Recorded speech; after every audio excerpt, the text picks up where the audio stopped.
নমস্কাৰ আপোনালোক সকলোকে স্বাগতম জনাইছো আজিৰ ভিডিঅ'টোত আলোচনা কৰিম কামাণ্ডো বেটেলিয়নৰ কাট অফ কিমান যাব পাৰে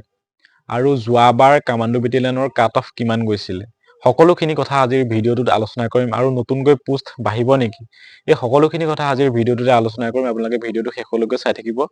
আৰু যিসকলে নতুনকৈ মোৰ চেনেলটোত ভিজিট কৰিছে অনুগ্ৰহ কৰি প্লিজ চেনেলটো সাবস্ক্ৰাইব কৰি লব বলক তেতিয়াহ'লে আজিৰ ভিডিঅ'টো আৰম্ভ কৰো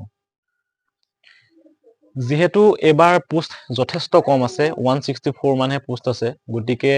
যোৱাবাৰৰ তুলনাত এবাৰ কাট অফটো বহুত বেছি যাব আপোনালোকে হেতু নিশ্চয় জানে গতিকে মই আপোনালোকক জনাম যে যোৱাবাৰ কাট অফ কিমান গৈছিলে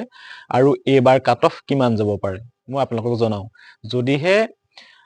পোষ্ট কেনেবাকে ইনক্ৰিজ হয় হয়তো কাট অফ 1-2 কমি যাব পাৰে কিন্তু মই বৰ্তমান 164 পোষ্টত কিমান যাব পাৰে কাট অফটো আপোনালোকক জনাও যোৱাবাৰ ইউআৰৰ কাট অফ হৈছিলে যোৱাবাৰ 64 এবাৰ আপোনালোকে ধৰি থক 70 ওচৰা-ওচৰি কাট অফ যাবই ইউআৰত যোৱাবাৰ ওবিসি কাট অফ গৈছিলে 59 এবাৰ আপোনালোকে ধৰি থক 67 প্লাস ওবিসি কাট অফটো আপোনালোকে ধৰি থক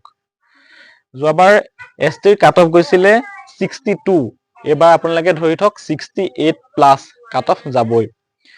আৰু যোৱাবাৰ এসচিৰ কাট অফ গৈছিলে 58 আপোনালোকে এবাৰ ধৰি থক 66 প্লাস কাট অফ যাবই আপোনালোকে ধৰি থক যদিহে পোষ্ট ইনক্ৰিজ হয় তেতিয়া হলে আপোনালোকৰ 1 মান মাৰ্কস কমি যাব পাৰে গতিকে আপোনালোকৰ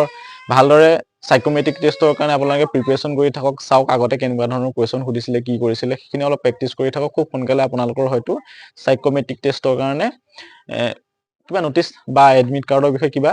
ইনফৰমেশন আপোনালোকক হয়তো এছএলপিআইবিয়ে দিব পাৰে গতিকে আজিৰ ভিডিঅ'টোত এইখিনি আছিল আপোনালোকে ভিডিঅ'টো চাই কেনেকুৱা পালে কমেন্ট কৰিব ভিডিঅ'টো যদি আপোনালোকক অকমান হলেও সহায় হৈছে বুলি ভাবে অনুগ্ৰহ কৰি প্লিজ চেনেলটো সাবস্ক্ৰাইব কৰি লব আৰু ভিডিঅ'টো এটা লাইক কৰি দিব ধন্যবাদ